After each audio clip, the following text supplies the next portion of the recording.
Bonjour et bienvenue chez Frico Féminin. Frico Féminin, c'est la chaîne où les rêves professionnels et financiers des femmes prennent vie. Et aujourd'hui, on va évoquer un sujet qui vous préoccupe et vous intéresse toutes, qui est comment est-ce qu'on développe son chiffre d'affaires et son business sans finir à genoux et quelque part sans se cramer dans l'entrepreneuriat. Parce qu'en fait, vous êtes nombreuses à avoir très peur de vous épuiser et c'est pour ça parfois que vous n'osez pas entreprendre. Et on va le faire à deux voix avec mon invité du jour, qui est Edouard. Bonjour. Bonjour Ophélie, merci pour l'invitation. Mais avant de passer à cette interview, je vous invite à vous abonner à Frico Féminin, à me mettre un pouce pour soutenir cette création de contenu et à télécharger votre bonus, votre cadeau dans la description, les 6 secrets pour devenir libre financièrement. Alors Edouard, est-ce que tu peux nous en dire un petit peu plus de ton parcours et qu'est-ce qui t'a amené à l'entrepreneuriat? Déjà, je suis issu d'une famille d'entrepreneurs. C'est-à-dire que mon père est entrepreneur, donc du coup, je crois que ça m'a un peu donné la voie. Après derrière, je suis pas forcément j'ai pas été un bon élève, je dirais à l'école, donc j'étais pas très studieux, pas très obéissant. J'avais besoin d'autonomie et de liberté. Donc quand on est un peu ce genre de profil-là, l'entrepreneuriat, j'ai envie de dire, c'est un peu, c'est la voie royale, quoi. Donc, c'est un peu comme ça que j'y suis arrivé. Après, d'ailleurs, j'ai un master en école de commerce. J'ai fait je dirais un cursus classique et beaucoup d'alternance parce que pour moi, c'était important d'allier les deux. Et à 30 ans, j'avais décidé de créer ma première structure, ma première entreprise. J'ai eu l'opportunité de le faire avec deux personnes. J'ai appris beaucoup en m'associant dès ma première entreprise. J'étais courtier en assurance sur toute la partie protection sociale du dirigeant. Donc, un sujet que je maîtrise. Sauf que bon, bah, au bout de 4-5 ans, plus les années de salariat, on fait un peu le tour et on se dit, ben, faut se lancer sur un autre projet. Donc, j'ai vendu mes parts et j'ai repris une nouvelle activité aujourd'hui puisque je suis formateur indépendant et je fais également aussi des interventions en école de commerce et j'accompagne aussi les chefs d'entreprise dans le développement de leur activité. Donc du coup, tu es beaucoup au contact d'entrepreneurs. Toi, l'avantage que tu as eu, c'est que si tu viens d'un milieu d'entrepreneurs, tu as eu relativement peu à revoir tes propres croyances sur l'entrepreneuriat. Quoi qu'on t'a peut-être transmis cette culture de l'épuisement parce qu'il y a beaucoup d'entrepreneurs qui pensent qu'il faut travailler très dur. Est-ce que tes parents t'ont transmis ça? Exactement. Mes parents travaillaient 7 jours sur 7. Donc, j'ai vu exactement cette culture-là. On travaille beaucoup. Je me souviens quand j'étais enfant, j'ai toujours été à la garderie, à faire l'étude. Donc, j'ai jamais été l'enfant qu'on venait chercher à la sortie de l'école, hein. Et j'ai toujours eu un parent sur deux qui travaillait le soir. Enfin, voilà. Donc, pour moi, si tu veux, la croyance de il faut beaucoup travailler pour justement réussir, c'est un petit peu ce que j'ai eu, mais c'est ce que je ne voulais pas faire parce que je suis un feignant intelligent, comme on dit dans le milieu. C'est-à-dire que, j'ai envie de faire ce qui me plaît et aujourd'hui, quand je mets des choses en place ou quand je travaille, je fais des choses qui me plaisent. Donc, du coup, je ne considère pas ça comme du travail. Oui, alors le secret pour ne pas s'épuiser, c'est de faire quelque chose que l'on aime et qui est facile pour nous. Et on est assez peu nombreux à se poser la question justement de quelle est notre zone de génie et de surfer sur cette zone de génie, c'est-à-dire sur ce qu'on fait facilement pour s'autoriser à en vivre et à le tarifer correctement parce que c'est aussi par cette voie la plus simple qu'on peut réussir à faire tourner un business prospère sans s'épuiser. Tout à fait. En plus, c'est très marrant parce que tu vois, ça me fait penser à l'article que j'ai écrit la semaine dernière sur vivre de sa passion, où j'expliquais justement que toutes les passions ne sont pas, je dirais, à entreprendre. Il y a, je dirais, il y a une certaine évaluation de son marché qui est importante à faire pour savoir si aujourd'hui il y a un potentiel et est-ce qu'on peut en vivre. Parce que la plupart des entrepreneurs, je dirais, au-delà, alors, il y a bien entendu les croyances, et ça, je pense qu'on va peut-être en parler après, mais à mon sens, pour pouvoir, je dirais, développer son chiffre d'affaires, la première chose, c'est d'avoir bien identifié le besoin. Et ça, c'est une des grandes erreurs que je rencontre beaucoup chez les chefs d'entreprise quand ils se lancent. Oui, alors moi aussi, et souvent j'en parle sur cette chaîne, chez Frico Féminin, c'est que personnellement, par exemple, j'ai des passions qui sont d'aller danser, d'aller me balader dans la nature, de traverser des chaînes de montagnes en randonnée. Et pour autant, c'est pas avec ça que j'ai décidé de gagner ma vie parce que j'ai développé des compétences à haute valeur ajoutée qui sont d'aider des gens dans leur relation à l'argent, de monter des business et d'investir. Et bah, l'un, quelque part, me permet de financer l'autre. Tout à fait. Et c'est pour ça qu'aujourd'hui, je dis toujours, Avant, il faut tester en fait sa passion pour savoir justement en fait, est-ce qu'il y a un réel marché, est-ce qu'il y a un réel potentiel? Et à partir de là, on voit comment on peut la mettre en place. Mais effectivement, ne jamais, je dirais, partir, bien en tête en se disant: «Je vais révolutionner le monde». En plus, quand c'est tout beau, tout neuf, je dirais, il y a un peu le syndrome de la nouveauté, hein, de l'effet brillant. «Ah tiens, c'est bien beau, j'ai envie de faire ça, j'ai envie de lancer mon activité, j'ai envie de devenir indépendant». Mais sauf que la réalité entre être indépendant et générer du chiffre et la différence entre être salarié, avoir un salaire qui tombe tous les mois, il y a une grosse différence entre les 2. Et du coup, moi, à mon sens, quand on est habitué, on est dans ce mode de fonctionnement, il ne faut pas oublier que ce qui alimente l'entreprise dans laquelle on se lance, c'est, je dirais, les actions commerciales, les actions communication, c'est-à-dire la vente de nos produits et bien entendu la vente avec une marge, pas la vente à perte ou je dirais, où derrière, on pourrait vendre par exemple 16 heures. Au début, c'est ce qu'on fait pour acquérir de l'expérience, on va peut-être commencer par faire vendre ses heures. Et une fois qu'on a un certain niveau d'expérience, il y a un moment, il faut passer le cap et je dirais franchir la barrière pour pouvoir justement pouvoir se rémunérer et se donner un salaire. Alors ça, c'est un problème que je vois chez pas mal de personnes, c'est qu'on reste, très figé, dans, bah, on va dire des anciens modèles économiques, qu'on connaît, qui étaient ceux de nos parents, ceux de nos grands-parents, qui étaient, de vendre une prestation, de vendre de l'heure, qui sont, finalement des choses qui sont héritées du salariat. Alors qu'aujourd'hui, il existe pléthore de modèles économiques complètement différents qui nous permettent de déconnecter quelque part notre temps de travail, de nos rentrées d'argent et peu de personnes les connaissent. Il y a les business qu'on appelle traditionnels et il y a les business, je dirais, en ligne, tout ce qui est aujourd'hui sur le digital. Il y a énormément de business en ligne qui se sont développés. Je pense qu'aujourd'hui, avec l'intelligence artificielle, on va encore voir émerger beaucoup de choses. Et je pense qu'on est qu'au début, en fait, je dirais, de cette régénération de modèles économiques. On est arrivé un petit peu sur un certain essoufflement. Après, il y a toujours quelque chose qui sera toujours là, en fait. C'est-à-dire, c'est la valeur humaine, c'est le côté humain qu'on va avoir, c'est-à-dire la relation qu'on va échanger avec la personne. Vous ne vendrez jamais quelque chose si la personne elle n'a pas confiance en vous, si elle ne vous connaît pas de ni d'Adam ni d'Ève. C'est pas comme on est dans un supermarché et on prend le produit et derrière on passe à la caisse. Là, aujourd'hui, quand on développe un business, généralement, on va acheter une marque, une entité, une personne, des convictions. Et ça, c'est important, je dirais, à mon sens, de le poser dès le début pour savoir dans quelle direction et qu'est-ce qu'on veut donner. En fait, c'est quoi la mission qui nous anime à l'intérieur de nous. Ce qui est important aussi, c'est de ne pas opposer, la relation humaine et le numérique, le physique et le virtuel. Pour moi, aujourd'hui, être sûr d'avoir un business qui se développe, c'est avoir les 2, c'est-à-dire, être un être humain réel, qui se connecte à des personnes, alors derrière un écran ou physiquement, parce que l'un n'empêche pas l'autre. D'ailleurs, les 2 vont bien ensemble, j'ai envie de dire des regroupements physiques à certains moments et des prestats, en distanciel parce que, bah, finalement, depuis le covid, on est nombreux à s'être habitués à ça, c'est rentré dans nos vies, et ça nous permet quelque part de moins, nous déplacer, d'être plus flexibles sur nos horaires.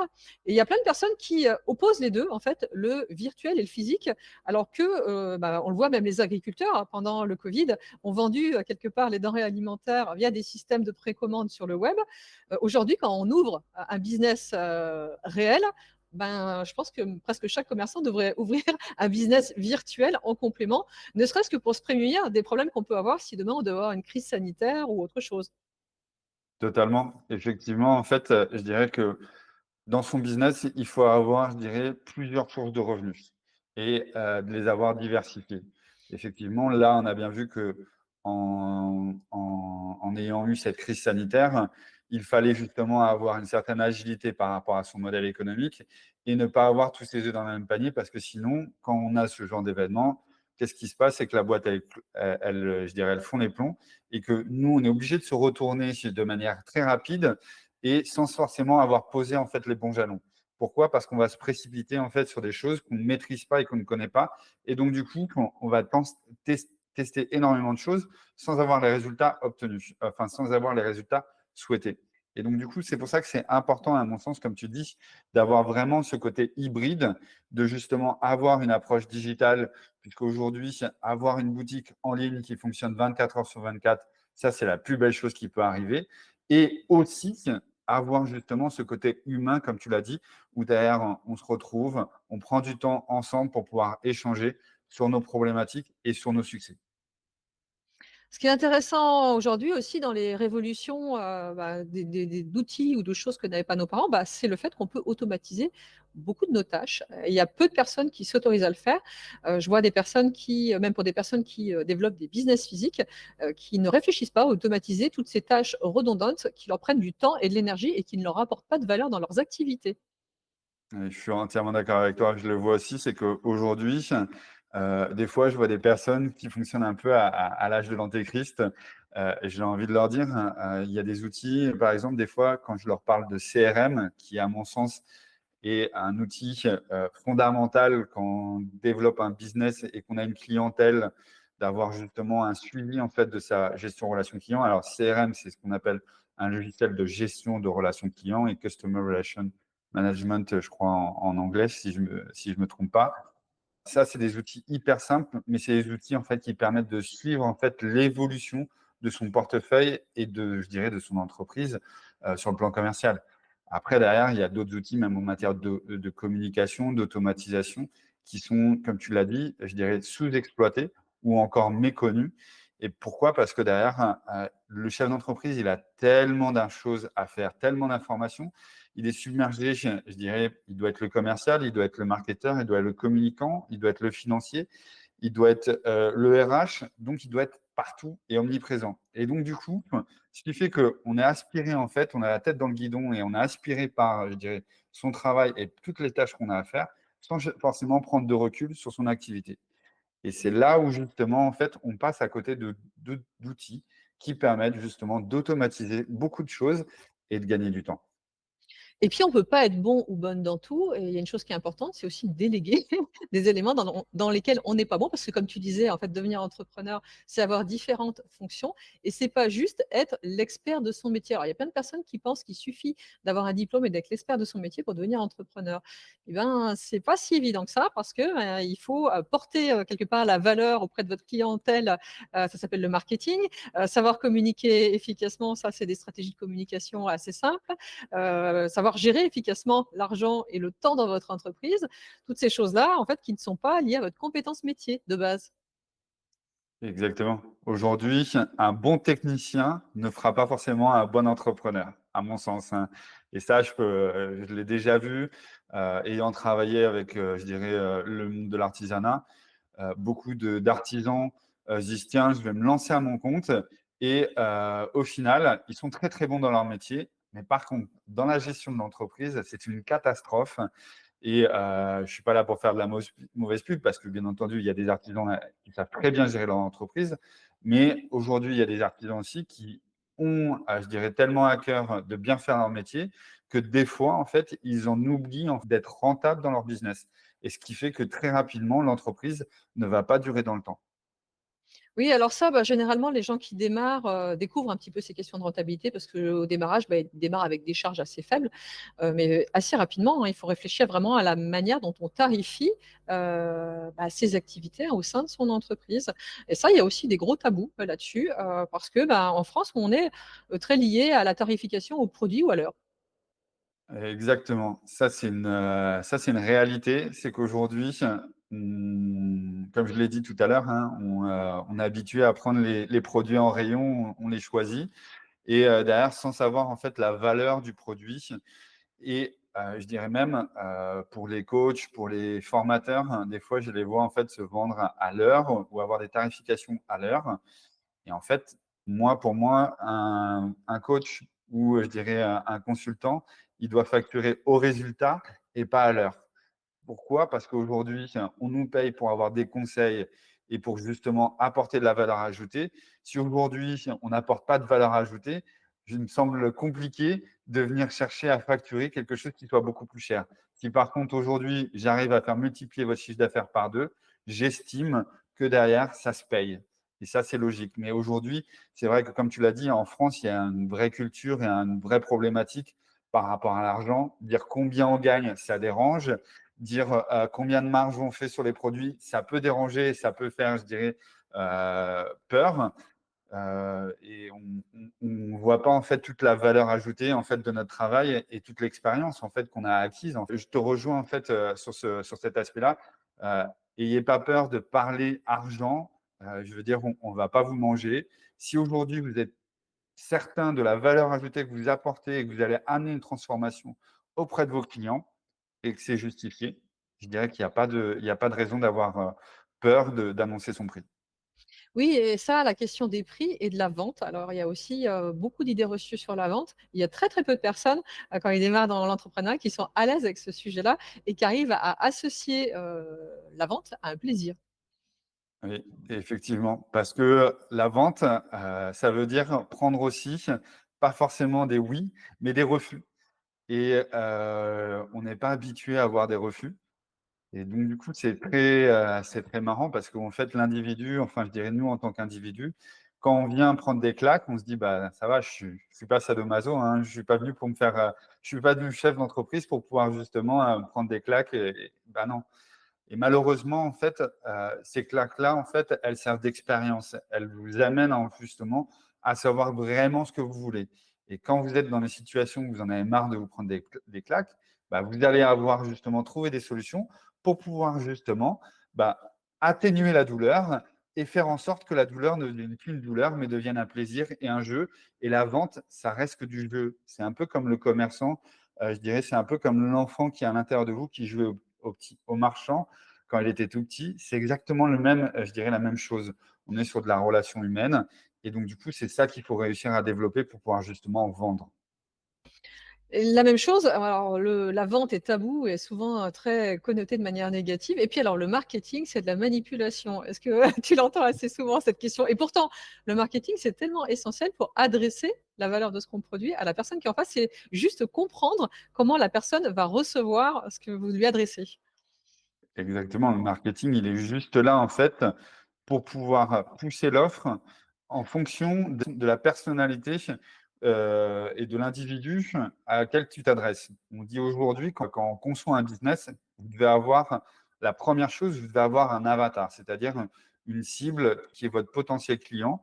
Et cet avatar, il a je dirais, des habitudes de consommation.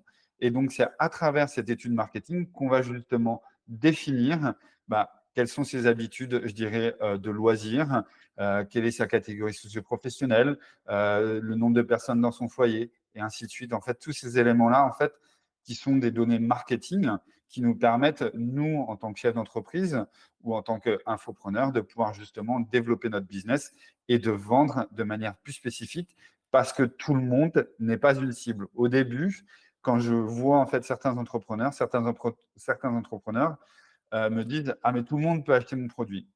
Bien sûr que tout le monde peut acheter votre produit, mais en ayant cette stratégie, c'est que surtout personne ne va acheter votre produit puisque personne ne s'identifie réellement par rapport à ce produit. Donc, point de vigilance en tout cas, sur ce point-là en fait, sur le persona qui est aussi quelque chose qui est de manière assez récurrente, une des erreurs fréquentes que les entrepreneurs ou les jeunes entrepreneurs dans leur lancement, négligent. Oui, parce que quelque part, c'est la peur de manquer et de ne pas avoir de clients. On a peur de renoncer à une partie de sa clientèle et de ne pas en avoir suffisamment et parce qu'on a peur de renoncer et ben, on ne trouve pas sa clientèle. Exactement. En fait, aujourd'hui, qu'est-ce qui se passe? C'est que derrière, on se dit: «On va cibler tout le monde pour être sûr d'avoir quelqu'un» et je suis entièrement d'accord avec toi, mais en fait, tout le monde, c'est pas une cible et vaut mieux avoir en peu de personnes, en Oui, il y a aussi, des fois des confusions là-dessus. C'est qu'en fait, la plupart des personnes me disent: «Oui, il y a un besoin». Mais c'est pas parce qu'il y a un besoin qu'il y a, des gens qui sont conscients de ça, qui sont prêts à mettre au portefeuille, qui vont passer à l'action et l'acheter puisque finalement, eh ben, on va être sur une toute petite partie, de la population qui sera prête à passer à l'action pour résoudre le problème. Il y a des besoins, il y a des problèmes et pour autant, la plupart des gens n'auront pas envie de les résoudre. exactement et ça, c'est vraiment important et puis, heu, attention aussi sur le marché sur lequel on se positionne. Des fois, on veut régler, en fait, un besoin où il y a des acteurs qui sont beaucoup plus gros que nous qui aujourd'hui estiment que le besoin n'est pas réel, mais derrière, si ils voient en fait, je dirais les early adopters, enfin les jeunes personnes qui viennent sur ce produit-là, vous inquiétez pas, ils font suffisamment de veille marketing pour pouvoir voir en fait ce qui fonctionne. Oui, puis c'est là où c'est aussi important d'avoir un facteur différenciant et de créer une marque et une identité bien spécifique que personne, ne pourra quelque part nous voler. Exactement. D'où l'importance en fait de, je dirais de l'authenticité de justement de votre produit. Si aujourd'hui vous savez que vous êtes facilement, je dirais, copiable ou que derrière une idée toute simple n'a pas été mise en place et que derrière vous la mettez en place et que derrière il y a des gros acteurs qui s'y intéressent, à mon sens, il faut bien prendre en compte tous ces risques-là pour pouvoir, je dirais, les anticiper et savoir jusqu'où on veut aller en fait dans le processus entrepreneurial. Parce que des fois, il y a des personnes qui s'entêtent, qui sont persévérants. Et au final, cette persévérance va créer en fait un drame plus qu'autre chose et une mauvaise expérience. Et des fois, il faut savoir juste couper, prendre un peu de recul pour pouvoir repartir sur un nouveau projet. Et ça, c'est une grosse difficulté en fait de certains entrepreneurs. La capacité à pivoter assez rapidement dans son activité, ça, c'est quelque chose qui est vraiment important. Oui, alors ne pas s'acharner, écouter et s'adapter, ça fait partie vraiment des principaux, éléments qui permettent de réussir dans l'entrepreneuriat et ne jamais prendre entre guillemets «un échec» comme un échec, mais juste comme un apprentissage du fait que c'est pas exactement ça, mais c'est autre chose derrière. Oui, exactement. En fait, ça c'est très, je dirais, alors je sais pas si c'est très francophone, mais en tout cas, le mot échec, moi j'aime bien le transformer en mot expérience déjà pour commencer parce qu'en fait, il a une connotation négative et donc du coup, le fait de parler de cette manière-là, votre cerveau, il enregistre et donc du coup, implicitement, en fait, vous allez vous retrouver en fait face à des expériences qui vont, je dirais, bah, se dérouler plus ou moins bien et derrière, dans chaque expérience, je dirais, il faut trouver en fait le positif pour pouvoir avancer et pour pouvoir justement aller vers son objectif. Moi, je pars du principe que le vocabulaire qu'on utilise est hyper important, même pour soi, en parlant de soi dans son business. C'est ce qui, je dirais, fait sauter aussi les croyances qu'on a à l'intérieur de nous. Aussi un point qui est important justement quand on veut développer son chiffre d'affaires, sans s'épuiser, c'est de bien s'entourer de partenaires, mettre en place, des collaborations, et faire quelque part des autres ses meilleurs alliés et je vois peu de personnes qui y arrivent parce que, quelque part les entrepreneurs, viennent à l'entrepreneuriat pour l'indépendance et la liberté et se retrouvent dans une forme de solitude. Oui, effectivement, ça c'est vrai que aujourd'hui, quand on démarre un projet, bah, généralement on est tout seul, hein, sauf si on est sur des reprises d'activité ou si on est associé. On a la chance de trouver la personne avec qui on peut développer cette aventure. Et effectivement, en fait, dès le début, je dirais l'environnement qu'on va créer est hyper important pour pouvoir justement évoluer. Donc, l'entourage, les personnes qui vont nous accompagner sont vraiment importantes. Sortez, je dirais de la solitude. Il y a des groupes d'entrepreneurs avec des personnes qui ont déjà plus d'expérience qui peuvent vous apporter, je dirais, des choses intéressantes. Je ne dis pas que tout est bon, hein, parce que derrière, c'est comme dans chaque expérience, il y a des choses qui méritent d'être connues et puis il y a des choses qui méritent d'être moins connues. Donc, moi, je dis point de vigilance par rapport à ça.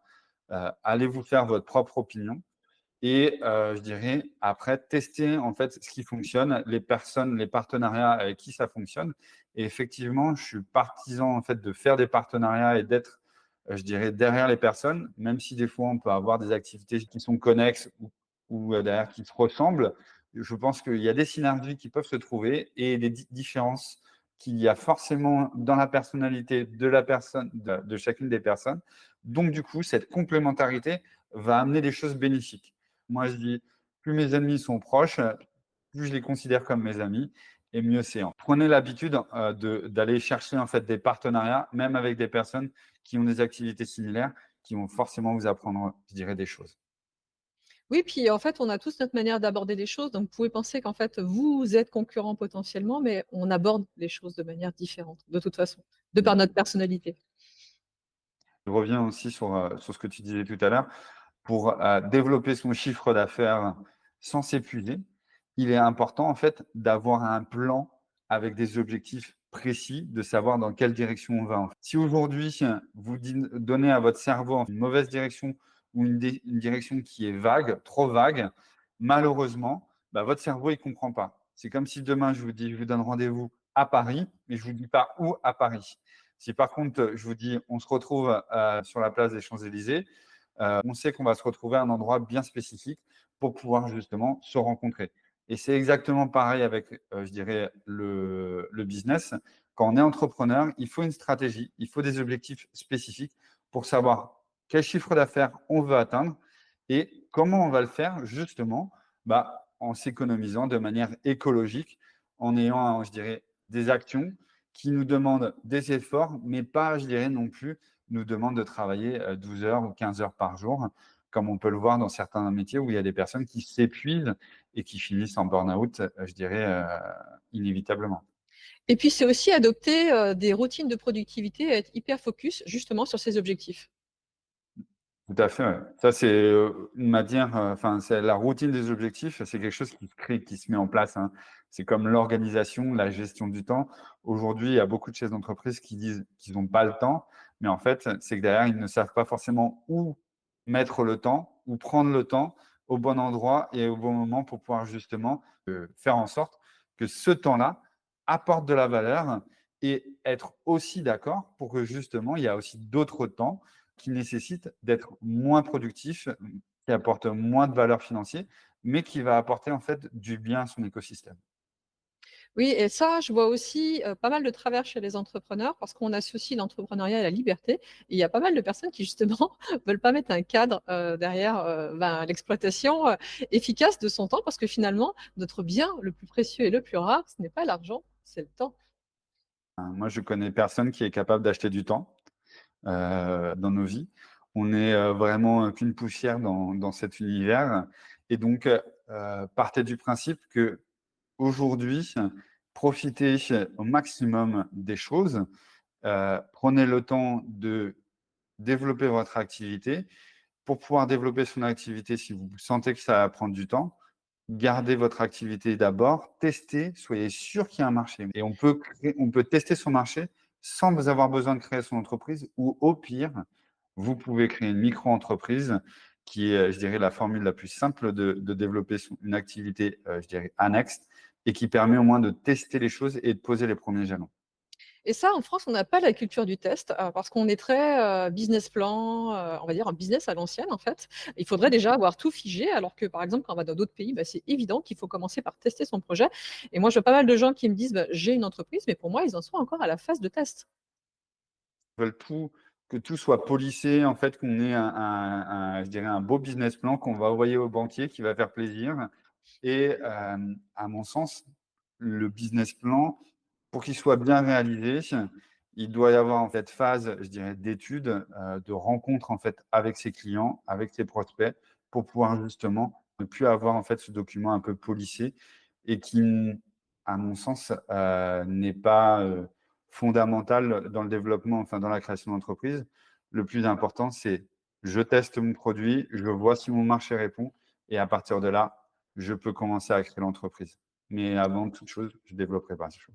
Oui, puis c'est assez peu connu parce que finalement, aujourd'hui, tester, c'est, facile, relativement facilement. Alors toi, tu évoquais, la micro-entreprise, mais il y a aussi d'autres statuts que sont, des coopératives d'activités d'entrepreneurs, il y a, des couveuses d'entreprises, il y a des sociétés de portage salarial. C'est relativement peu connu, c'est facile, ça permet de tester simplement pour après se lancer sur une structure entrepreneuriale un petit peu plus costaud et déployer son chiffre.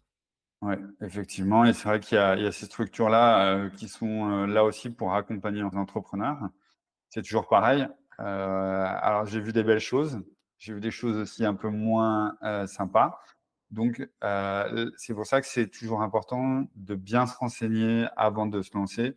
Effectivement, il y a plein d'organisations, d'organismes en France, en tout cas, pour pouvoir vous aider à monter le projet, à accompagner les couveuses, les incubateurs, toutes celles que tu as énoncées juste en préambule. Oui et puis, bah, savoir s'entourer aussi, d'entrepreneurs qui ont mieux réussi que vous et qui sont dans les mêmes objectifs que vous, histoire d'être dans le bon mood au démarrage. Parce que là, je vois pas mal d'erreurs aussi sur les gens qui démarrent, qui justement s'entourent de gens qui sont juste en proximité, mais qui sont pas forcément des gens qui voient la vie et les choses de la même manière qu'eux et ça a plus tendance à les freiner qu'à les tirer vers le haut. Exactement, ça c'est hyper important. Des fois, vous allez avoir des personnes qui sont dans votre entourage, qui vont vous conseiller en fait de faire des choses, mais qui sont aujourd'hui salariés, qui ont aucune idée de ce qui se passe en fait. C'est quoi la réalité d'être un chef d'entreprise? Ou alors vous allez avoir des personnes qui vont vous donner des conseils sur leur entreprise, mais qui, à côté de ça, en fait, ont lancé leur entreprise, mais n'ont pas réussi à faire rentrer d'argent et qui, à côté de leur entreprise, vont prendre un boulot à côté pour pouvoir lancer, en fait, leur activité et se permettre de donner des conseils. Oui et puis, il y a un côté sympa justement à s'entourer de personnes en local physiquement, notamment, bah, il y a pas mal d'associations d'entrepreneurs sur les territoires, mais, c'est pas parce que vous êtes entouré, de gens en local que finalement vous avez tant de convergences, avec eux parce que vous pouvez avoir des business qui sont pas du tout sur les mêmes secteurs d'activité et finalement, bah, les conseils qu'ils pourraient vous donner sont pas du tout duplicables à votre situation. Exactement. Je dirais que chaque marché, en fait, a son code. Chaque, je dirais, type de prospection, organisation, en fonction de l'activité, va avoir ses codes. Et si on ne les maîtrise pas, si vous apprenez à les maîtriser par vous-même et que vous écoutez trop ce que les gens vous disent, à mon sens, vous risquez peut-être de vous prendre les pieds dans le tapis, même s'il y a pas de vérité, hein. Je dirais, comme je dis, il y a aucune règle d'or. Si aujourd'hui, il y a des personnes qui vous disent: «Moi, j'ai une méthode, qui vous permet de faire x10 sur votre chiffre d'affaires», j'ai envie de vous dire: «Fuyez», parce que malheureusement, ça peut arriver, mais ça arrive à un tout petit nombre de personnes et moi, ces discours, je dirais un peu fallacieux, ça me met hors de moi parce que je me dis: «Mais en fait, comment tu fais pour te regarder tous les jours et vendre des choses qui ne sont pas réalisables ou duplicables sur tous les business?» Oui et ça, bah, c'est quelque part, on a ce biais nous de chercher l'objet brillant qui nous permettrait d'aller plus vite où on veut et sans sans nous épuiser quelque part, mais bon, il faut toujours en faire. Faire les bonnes choses, on peut y arriver bien sûr, mais en faisant les bonnes choses, donc il faut aussi être vigilant et ça, c'est ce que j'appelle du mauvais marketing. C'est pas du marketing, de l'authenticité ou aligné ou éthique. Oui, effectivement, tu en parlais juste avant, on en parlait très rapidement et c'est vrai qu'aujourd'hui, il y a le marketing va avoir une mauvaise connotation puisque derrière, le marketing amène à influencer les gens à acheter.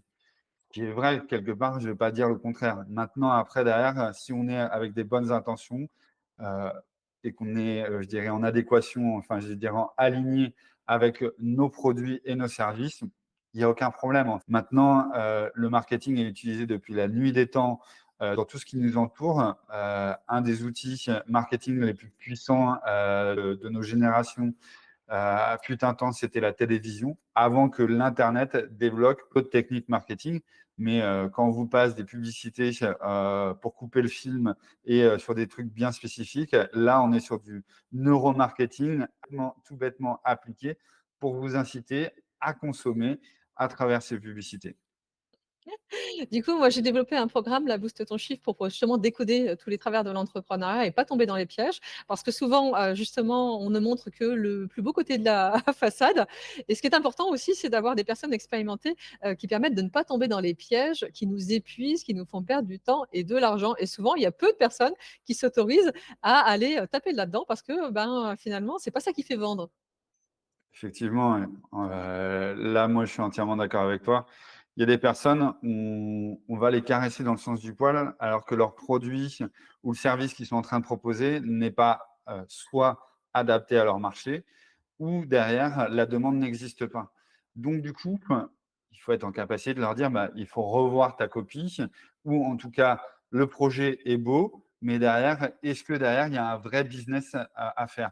Puisque moi, je différencie toujours, en fait, une association, c'est à but non lucratif et c'est pour mener des causes qui peuvent changer ou qui peuvent permettre de développer la culture et d'autres utilités.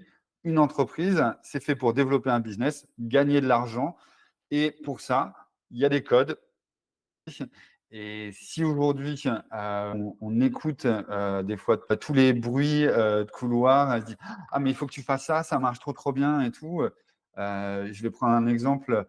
Là, aujourd'hui, j'accompagne des indépendantes qui font du porte-à-porte, sur des secteurs, très local.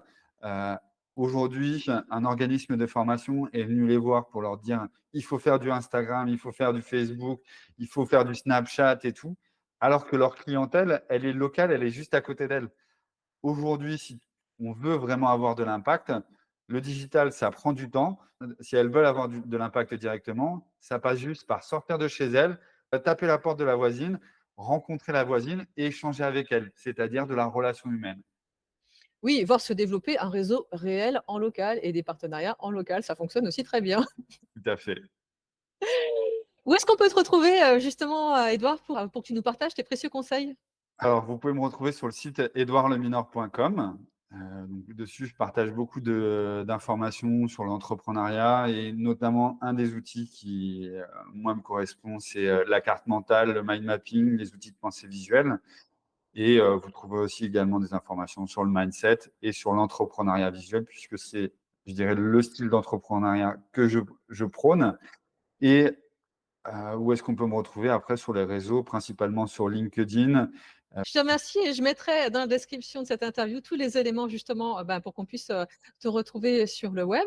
Je vous invite, à nous laisser un commentaire justement pour, si vous avez des questions à poser à Édouard et je lui ferai suivre et sinon, rendez-vous prochainement à l'intérieur du programme Boost ton chiffre pour résoudre tous les problèmes qu'on a évoqués aujourd'hui et je te remercie de ton intervention et de ta disponibilité Merci beaucoup à toi, Ophélie, c'était un plaisir. Je te souhaite une excellente journée. et à très bientôt.